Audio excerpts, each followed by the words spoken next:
आहे तुमच्या sonic cooking and kitchen टिप्समध्ये तुमचं खूप खूप स्वागत आहे। आज मी माझ्या सोनिक कुकिंग अँड किचन टिप्समध्ये पहिलाच व्हिडिओ टाकणार आहे। माझं चॅनलचं मी म्हणजे नवीनच चॅनल ओपन केलेला आहे, तर नवीन चॅनल ओपन केल्यानंतर त्याची सुरुवात आपण गोड या पदार्थाने करूया।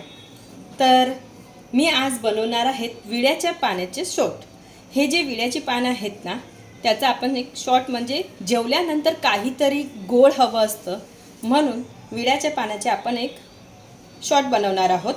तर त्यासाठी लागणारं साहित्य हे विड्याची पानं घेतलेली आहेत, स्वच्छ पाण्याने धुवून घेतलेली आहेत।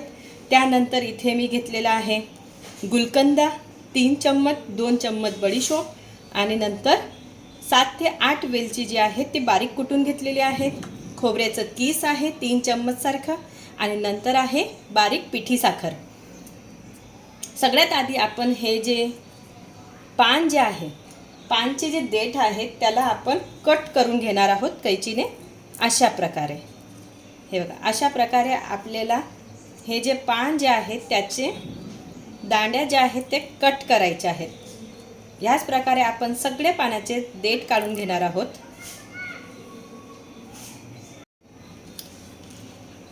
सगळ्यात आधी आपण विड्याच्या पानाचे सगळ्यात आधी असे देठ कापून घेणार आहोत। कैचीच्या मदतीने आपण ह्या विड्याच्या पानाचे जे हे दांड्या ज्या आहेत लांबट लांबट, ह्या दांड्या आपण असं कापून घेणार आहोत। तर अशा प्रकारे आपण सगळेच विड्याच्या पानाचे दांड्या कापून घेणार आहोत। आता आपण बघू शकतो की सगळ्या पानांचे आपण देठ काढून घेतलेले आहेत।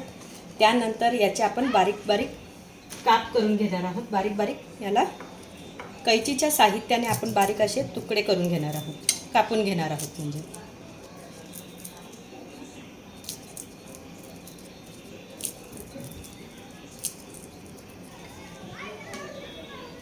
अशा प्रकारे सगळेच पान जे आहेत ते आपल्याला कैचीच्या मदतीने बारीक कापून घ्यायचे आहेत। तुम्ही सुरीने कापले तरीही चालतं, मला कैचीने जमतात म्हणून मी कैचीनेच कापते।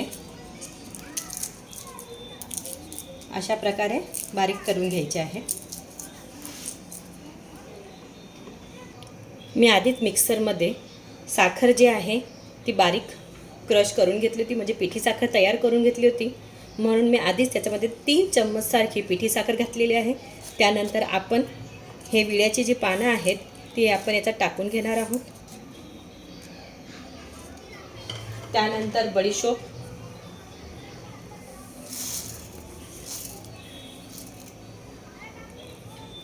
नंतर गुलकंद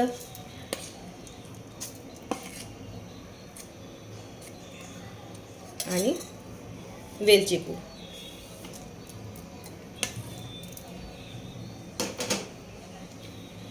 आता 3 चम्मच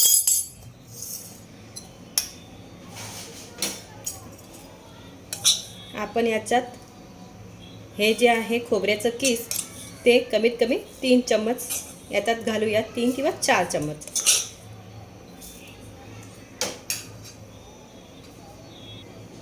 सगळं साहित्य टाकल्यानंतर याचं झाकण लावून आपल्याला मिक्सरमधून बारीक करून घ्यायचं आहे। पानाचा रंग हिरवाच ठेवण्यासाठी आपण याच्यात 3 तुकडे बर्फाचे घातलेले आहेत। अजून बघा बारीक बारीक क्रश झालेलं नाही आहे, आणखी परत आपण याला बारीक करून घेणार आहोत।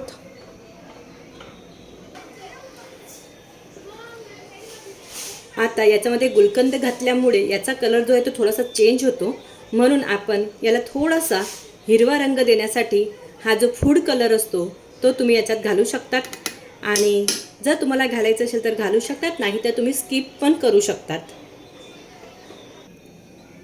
तुम्ही बघू शकतात की आपण हे मिक्सरमधून छान असं बारीक क्रश करून घेतलेलं आहे आणि फूड कलर टाकल्यामुळे एकदम हिरवगार छान असं दिसत आहे।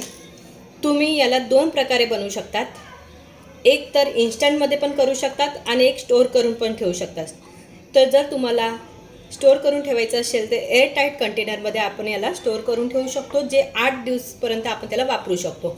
आणि जर तुम्हाला लॉंग टाईमसाठी म्हणजे 1 ते 1.5 महिन्यासाठी जर वापरायचं असेल तर आपण याचे आईस क्यूब बनवून पण ठेवू शकतो, जेणेकरून तुमच्या घरी कोणीही पाहुणे आले तर तुम्ही इन्स्टंट म्हणजे क्विकली तुम्ही करू शकतात आणि पाहुणे पण आनंदी होतील, खुश होतील आणि ती पण तुमची स्तुती केल्याशिवाय जाणार नाहीत. तर आपण आता हे जी पेस्ट आहे ते आता एअरटाईट कंटेनरमध्ये काढून घेणार आहोत. आता आपण हे सगळं पेस्ट जे आहे ते एअरटाईट कंटेनरमध्ये काढून घेतो आहे.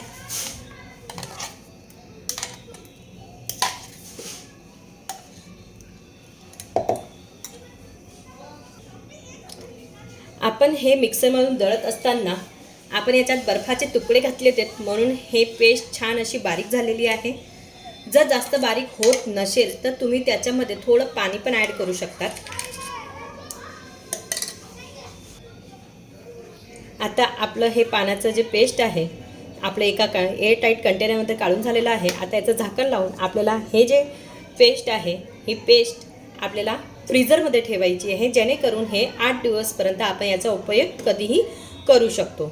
आणि जर तुम्हाला लॉंग टाईमसाठी हवं असेल तर तुम्ही याचे आईस क्यूब पण बनवू शकतात. आता आपण ह्या पातेलीमध्ये आपलं हे पानाचं शॉट बनवण्यासाठी मी असे हे जे छोटे छोटे ग्लास जे आहेत असे ग्लास 4 ग्लास मी दूध घेणार आहे. आता आपण ह्या पातेलीत दूध काढतो कशाला आहे, तर तुम्ही म्हणणार की फक्त दुधाने पण आपण हे पान शॉट बनवू शकतो, पण आपल्याला जी चव हवी आहे क्रीमी चव, तर क्रीमी चव तुम्हाला जर हवी असेल तर तुम्ही याच्यामध्ये फ्रेश क्रीम किंवा व्हिपिंग क्रीम किंवा व्हॅनिला आईस्क्रीम जी असते त्याचाही तुम्ही उपयोग करू शकता. अशा प्रकारे मी हे 4 ग्लास दूध घेतलेलं आहे. आता आपण आपलं शॉट थिक बनवण्यासाठी, क्रीमी बनवण्यासाठी याच्यात आपण आईस्क्रीम, व्हॅनिला आईस्क्रीम जे आहे ते ॲड करून घेणार आहोत. 4 ग्लाससाठी मी 4 कप जे 5-5 रुपयाचे त्याची किंमत आता 7 रुपये झालेली आहे. असे जे कपवाले आईस्क्रीम जे येतात ते आईस्क्रीम मी इथं यूज केले आहेत. तर 4 ग्लाससाठी 4 व्हॅनिला कप मी याचा उपयोग केला आहे.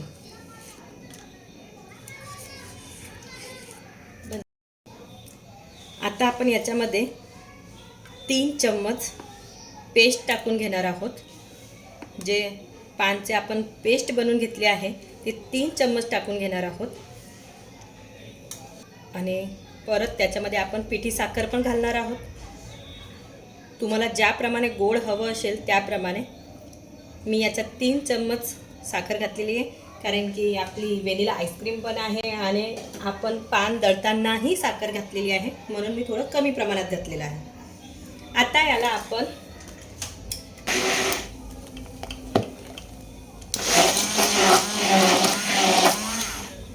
ब्लेंडरच्या साहाय्याने आपण याला असं छान फेटून घेतो आहोत.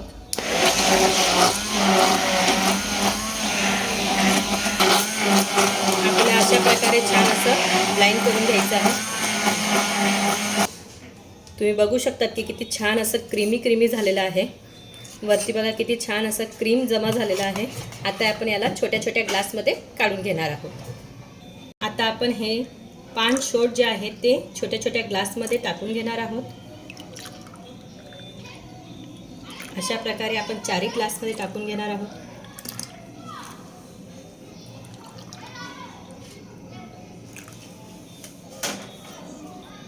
सजावटीसाठी आपण गुलाबाचे फूल जे असतात, सुकलेले गुलाबाचे फूल, त्याचा उपयोग करून घेऊया.